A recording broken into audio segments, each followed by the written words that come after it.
Nagatid ng liwanag at pag-asa ang Benguet Police Provincial Office sa mga komunidad sa Tublay, Benguet sa pamagitan ng matagumpay na pagpapatupad ng Pailaw Project bilang bahagi ng kanilang patuloy na pagsusulong ng serbisyo sa komunidad at pampublikong kaligtasan.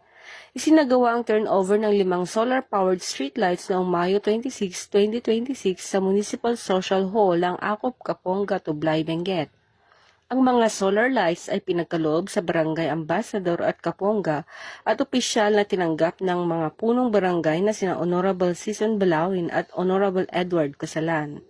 Pinaunahan ang aktibidad ni Police Colonel Janicio D. Bonoy, Acting Provincial Director ng Benguet PPO, kasama si Ginoong Mario Baucas, kinatawan ni Governor Melchor D. Diclas, bilang guest of honor and speaker.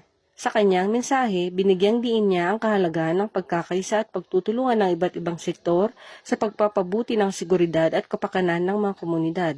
Nagpasalamat naman si Police Colonel Bonoy sa mga donor at katuwang ng programa dahil sa kanilang patuloy na pagsuporta sa mga inisyatibo ng Benguet PPO para sa kapakanan ng mamamayan. Sa pamamagitan ng Pailaw Project, patuloy na pinalalakas ng Benguet PPO ang ugnayan nito sa komunidad at isinusulong ang mga programang nagbibigay ng positibong pagbabago tungo sa mas ligtas at mas maunlad na pamayanan. Mula dito sa La Trinidad, Benguet, ako ang inyong PNN correspondent, Police Staff Sergeant Mary Ann Pardo, alagad ng batas, tagataguyod ng Balitang Pulis.